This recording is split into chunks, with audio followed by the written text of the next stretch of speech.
नमस्कार दोस्तों, सुप्रभात। और आशा करता हूं कि आप सब लोग स्वस्थ होंगे, खुश होंगे, प्रसन्न होंगे और अपने अपने कामों में व्यस्त होंगे। दोस्तों, आज का वीडियो बना रहा हूं मेनली मैं ओबीसी के भाई बहनों के लिए, क्योंकि कल एक न्यूज़ देख रहा था मैं यूट्यूब पर, जिसमें एक भाई जो अभी भोपाल में धरना प्रदर्शन कर रहे हैं ओबीसी के, तो उनकी तबीयत ख़राब हुई और इतनी तबीयत ख़राब हुई कि उन्हें हॉस्पिटल में भी भर्ती होना पड़ा। तो जैसा कि आपने टाइटल में देख लिया होगा कि क्या पिछड़ा वर्ग के लोगों को जो बढ़ा हुआ आरक्षण है वो मिलेगा या नहीं। तो इसी के ऊपर मैं ये वीडियो बना रहा हूँ। और मेरे इस वीडियो का मतलब या मकसद ये बिल्कुल नहीं है कि मैं SC ST या फिर UR के ख़िलाफ़ ये वीडियो बना रहा हूँ, लेकिन मैं पिछड़ा वर्ग के भाई बहनों की जो बात है उसे रखने का उद्देश्य लेकर ज़रूर यह वीडियो बना रहा हूँ। तो दोस्तों, आपको अच्छी तरह पता है कि मैं भी आप जैसा ही एक आम इंसान हूँ, ना तो मैं कोई नेता हूँ ना फिर कोई ऑफिसर हूँ, लेकिन अपनी बात और अपने अनुभव के आधार पर मैं आपको यह ज़रूर बताऊंगा वीडियो में कि पिछड़ा वर्ग के भाई बहनों के लिए बढ़ा हुआ आरक्षण मिलेगा या नहीं मिलेगा, और मिलेगा तो क्यों मिलेगा, और नहीं मिलेगा तो क्यों नहीं मिलेगा। तो दोस्तों, एक बात आप बिल्कुल गांठ बांध के रख लें, चाहे आप ओबीसी के हों या ना हों, एक बात पक्की है कि आज नहीं तो कल बहुत जल्द ही पिछड़ा वर्ग के भाई बहनों के लिए जो आरक्षण है वो बढ़ा हुआ आरक्षण ही मिलेगा। क्यों मिलेगा? और जैसे अभी पिछड़ा वर्ग राज्य आयोग ने सिफारिश की है कि मध्य प्रदेश में जो वोटर हैं, पिछड़ा वर्ग के 48% वोटर हैं, और कई ज़िले तो ऐसे हैं जहां पर 50% से ज़्यादा वोटर्स पिछड़ा वर्ग के हैं।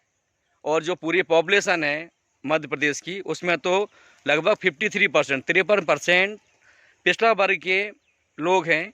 इसलिए इनको 27 की जगह 35% आरक्षण दिया जाना चाहिए। तो कुछ भाई बहन कमेंट करेंगे कि पूरा का पूरा आरक्षण दे दो पिछड़े वर्ग के लोगों को। दोस्तों, मैं कल सोच रहा था कि कभी आपने सोचा कि ये नाम दिया भी क्यों गया पिछड़ा वर्ग? कड़वा सच यही कि वास्तव में ये वर्ग बहुत पिछड़ा हुआ है। जैसे मैं स्वयं भी पिछड़ा वर्ग से आता हूँ, तो बहुत सारे मेरे दोस्त ऐसे हैं जिनको ये पता तक नहीं है कि पिछड़ा वर्ग होता क्या है, इससे लाभ क्या है, हानि क्या है। तो अब आप मुझे बताओ कि यह जो नाम दिया गया, सरकार ने जो नाम दिया, क्या वो गलत दिया? मेरा एक दोस्त है, अच्छा खासा कमाता है, नो डाउट 10th फेल है, लेकिन उसका जो नॉलेज बहुत अच्छा है और वो अपने काम में परफेक्ट है।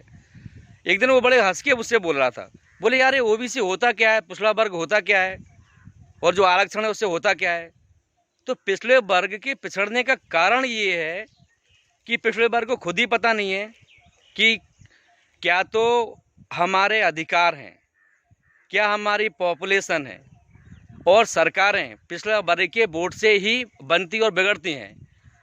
चाहे वो मध्य प्रदेश हो, चाहे वो भारत हो, हर जगह पिछड़ा वर्ग का वोटर्स का दबदबा है।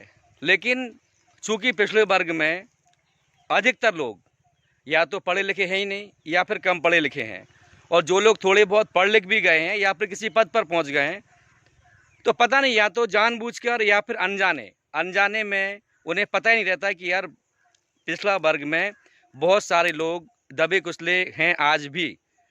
ना तो उनके घर में शिक्षा की कोई व्यवस्था है, ना कोई लाइट की कोई व्यवस्था है, तो वो भूल ही जाते हैं।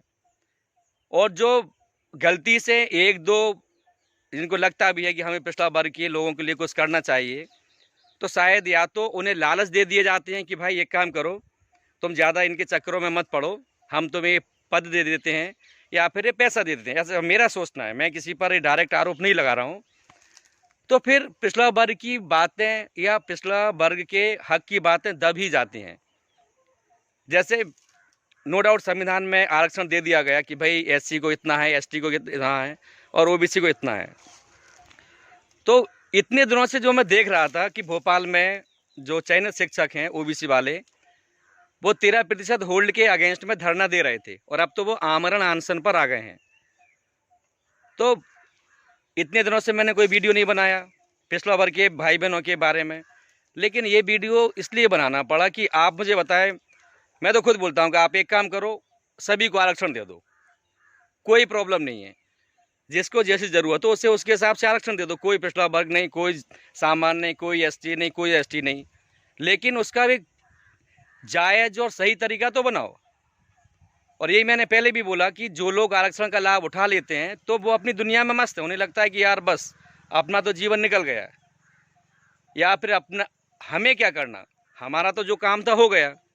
तो जब हमें मतलब वो चाहे पिछड़ा वर्ग की हो, चाहे एससी एसटी की हो, या किसी के भी हों, जब हमें ही अपने लोगों की चिंता नहीं होगी तो उनकी चिंता कौन करेगा।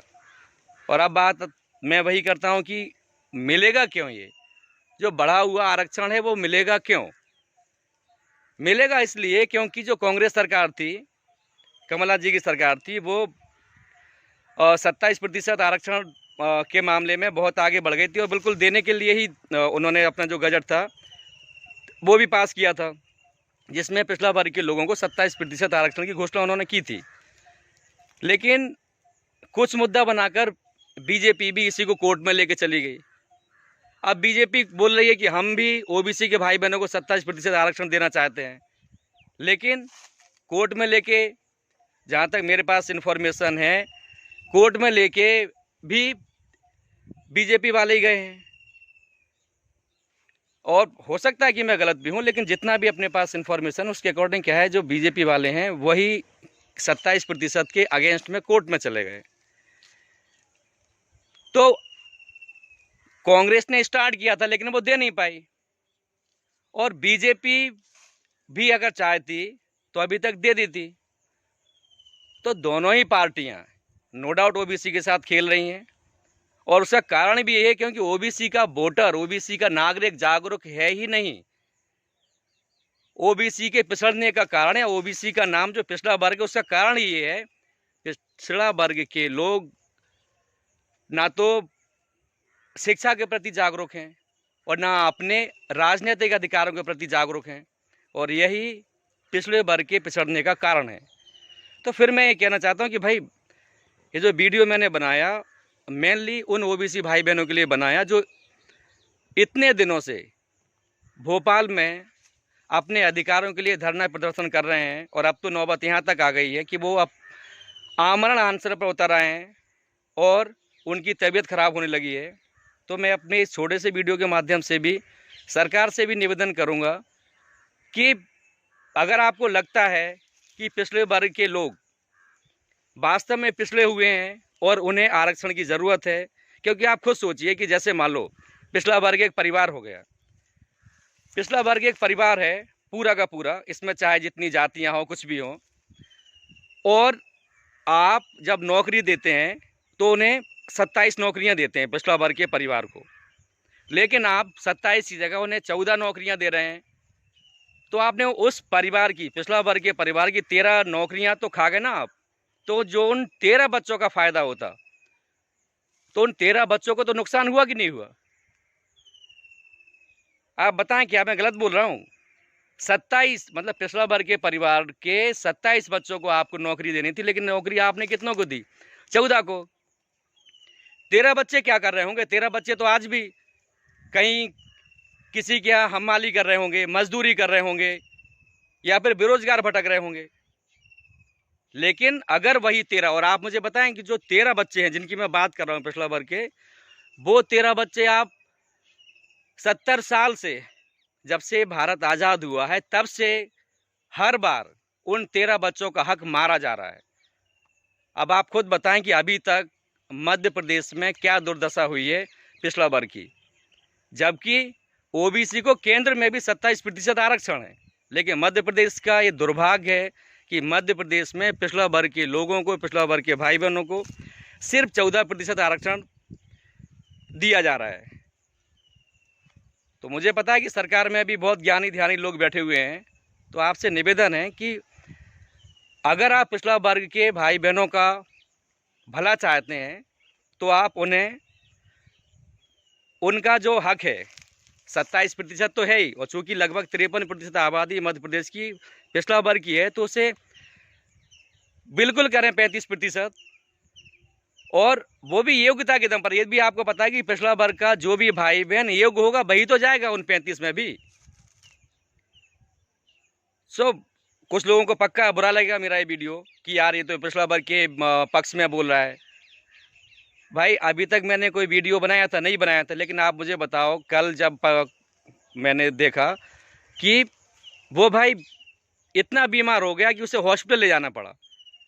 अरे आप खुद सोचो कि मान लो मैं भी हूँ या आप भी हों, भगवान न करे आपको कुछ हो जाए तो आपके परिवार को कैसा लगेगा। तो सरकार से मैं विनम्र अपील करता हूँ कि आप पिछड़ा वर्ग के हितों को ध्यान में रखते हुए उन्हें 27 तो 27 बढ़ाकर 35% आरक्षण दें। और जब यही पिछड़ा वर्ग के भाई बहन मेहनत के दम पर आगे जाएंगे तो मध्य प्रदेश का और भारत का विकास बहुत अच्छा होगा। तो अगर आप लोगों को मेरा ये वीडियो पसंद आए तो इसको लाइक करें, शेयर करें और मेरे छोटे से चैनल को सब्सक्राइब करें। जय हिंद, वंदे मातरम, सब खुश रहिए।